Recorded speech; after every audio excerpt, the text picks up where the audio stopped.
ಪ್ರಾರಂಭ ಅಂದಾಗ ಎಲ್ಲರೂ ಶಾಂತರೀತಿಯಿಂದ ನಿಲ್ರಿ. ಅದಾದ ನಂತರ ಕುಟುಂಬದ ಸ್ನೇಹಿತರಿಗೆ ಫೋಟೋಗಳನ್ನು ಸರಿ ಹಾಕುತ್ತೇನೆ ಅಂತ ಒಂದು ಉದ್ದೇಶ ಇಟ್ಟುಕೊಂಡ ಮೌನ ಪ್ರಾರಂಭ.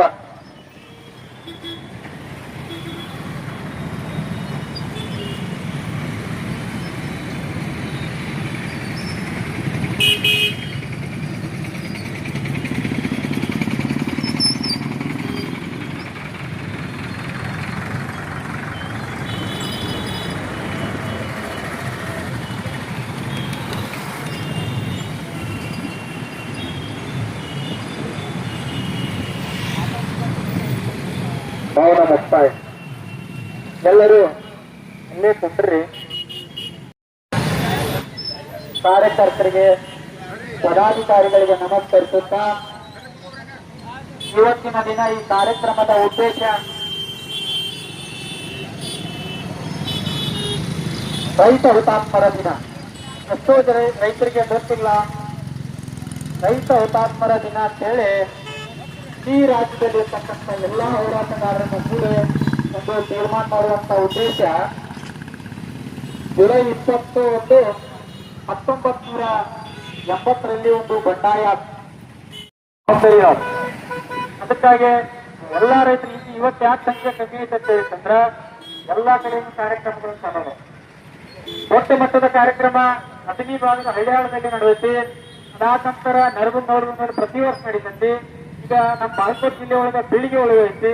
ಯಾಕಂದ್ರೆ ಎಲ್ಲಾ ಭಾಗದಲ್ಲಿ ರೈತರು ಸದೃಢ ಆಗಲಿ, ಒಂದು ಜಾಗೃತರಾಗಲಿ, ಚಿಂತಕರಾಗಲಿ ಅನ್ನುವಂತ ಉದ್ದೇಶ ಇಟ್ಟುಕೊಂಡ ಎಲ್ಲಾ ಭಾಗದಲ್ಲಿ ಕೂಡ ಇದು ಶ್ರದ್ಧಾಂಜಲಿ ಸಭೆ ಕಾರ್ಯಕ್ರಮಗಳು ನಡೆತಾವ. ಇದು ಸರ್ಕಾರ ಅವತ್ತಿನ ಗುಂಡೂರಾವನ ಸರ್ಕಾರ ರೈತರನ್ನ ಗೋಲಿಬಾರ್ ಮಾಡಿತು.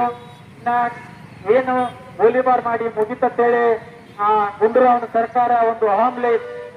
ಅದಾದ ನಂತರ ರೈತರಿಗೆ ಗೋಲಿಬಾರ್ ಮಾಡಿದಂತ ಸರ್ಕಾರ ಈ ರಾಜ್ಯದಲ್ಲಿ ಉಳಿಬಾರದು ಅನ್ನುವಂತ ಉದ್ದೇಶ ಇಟ್ಟುಕೊಂಡ ಅವತ್ತು ಇಡೀ ರಾಜ್ಯದ ರೈತರು ಗುಂಡೂರಾವನ ಸರ್ಕಾರವನ್ನ ಕಿತ್ತುಗಳು. ಕಾಂಗ್ರೆಸ್ಸೇತರ ಸರ್ಕಾರ ರಾಮಕೃಷ್ಣ ಹೆಗಡೆ ಅವರು 1983 ಅಧಿಕಾರ ಸಿಕ್ಕಾದ್ರು, ಮುಖ್ಯಮಂತ್ರಿ ಆದ್ರು. ಗುಂಡೂರಾವನ ಸರ್ಕಾರ ಬಿಟ್ಟು ಅದಕ್ಕ ಯಾವುದೇ ಸಂದರ್ಭದಲ್ಲಿ ರೈತರಿಗೆ ಅನ್ಯಾಯ ಅಂತಂದ್ರ ರಾಜ್ಯದಲ್ಲಿರ್ತಕ್ಕಂಥ ರೈತರು ಯಾರೇ ಸುಮ್ಮನೆ ಇರುವುದಿಲ್ಲ ಅಂತೇಳಿ ತೋರಿಸಿಕೊಟ್ಟಂತ ಅವತ್ತ 1980ರ ಘಟನೆ. 83 ಆಗಿನ ಸರ್ಕಾರ ಬಿತ್ತು. ಇವತ್ತಿನವರೆಗೂ ಮೊನ್ನೆ ಈ ಸಂದರ್ಭದೊಳಗ ಮುಖ್ಯಮಂತ್ರಿ ಸಿದ್ದರಾಮಯ್ಯ ಅವರನ್ನು ನಾವು ನೆನೆಸ್ಬೇಕಾಗ್ತದೆ.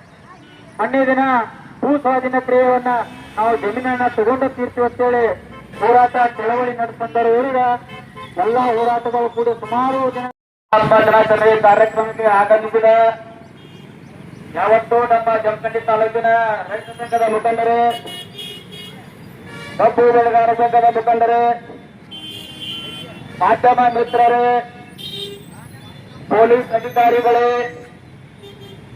ಅವರಿವರಲ್ಲದೆ ಈ ಕಾರ್ಯಕ್ರಮದಲ್ಲಿ ಭಾಗಿಯಾಗಿರ್ತಕ್ಕಂಥ ಎಲ್ಲ ಬಂಧುಗಳೇ, 1980ರಲ್ಲಿ ಗದಗ ಜಿಲ್ಲೆಯ ನರಗುಂದದಲ್ಲಿ ಆಗ ನಮ್ಮ ರೈತ ಹಾಗೂ ತಹಸೀಲ್ದಾರ್ ಮಧ್ಯೆ ಒಂದು ಜಗಳವಾಯಿತು. ಏಕೆ ಜಗಳವಾಯಿತು ಅಂದರೆ ಆಗಿನ ತಹಸೀಲ್ದಾರು ನಮ್ಮ ರೈತರಿಗೆ ಒಂದು ನೀರಿನ ಕರವನ್ನು ಕಟ್ಟುವಂತೆ ಕೇಳಿದಾಗ ನಮ್ಮ ರೈತರು ಇಲ್ಲ, ಈ ವರ್ಷ ಮಳೆ ಇಲ್ಲ, ಬೆಳೆ ಇಲ್ಲ, ಮುಂದಿನ ವರ್ಷ ನಾವು ಕರವನ್ನು ಕಟ್ಟುತ್ತೀವಿ ಅನ್ನುವಂತ ಮಾತನ್ನು ಹೇಳಿದಾಗ ಆಗಿನ ತಹಸೀಲ್ದಾರು ಆ ವಿಷಯಕ್ಕೆ ಒಪ್ಪದೇ ಹೋದ ಕಾರಣ ರೈತ ಹಾಗೂ ತಹಸೀಲ್ದಾರ್ ಮಧ್ಯೆ ಮತ್ತೆ ಜಗಳವಾಯಿತು. ನಮ್ಮ ರೈತರು ತಹಸೀಲ್ದಾರ್ ಹಾದಿಗೆ ಅಡ್ಡಲಾಗಿ ಮಲಗಿದರು. ತಹಸೀಲ್ದಾರ್ ಅವರು ಬೂಟಗಾಲಿನಿಂದ ರೈತರನ್ನು ತೂಗುತ್ತಾ ಒದಗುತ್ತಾ ಬಂದಂತ ಸಂದರ್ಭದಲ್ಲಿ ಮತ್ತೆ ರೈತ ಹಾಗೂ ತಹಸೀಲ್ದಾರ್ ಮಧ್ಯೆ ಮತ್ತೆ ಜಗಳವಾಯಿತು. ಆವಾಗ ತಹಸೀಲ್ದಾರ್ ಅವರು ಹೆಚ್ಚಿಗೆ ಪೊಲೀಸರು ಕರೆಸಿದರು.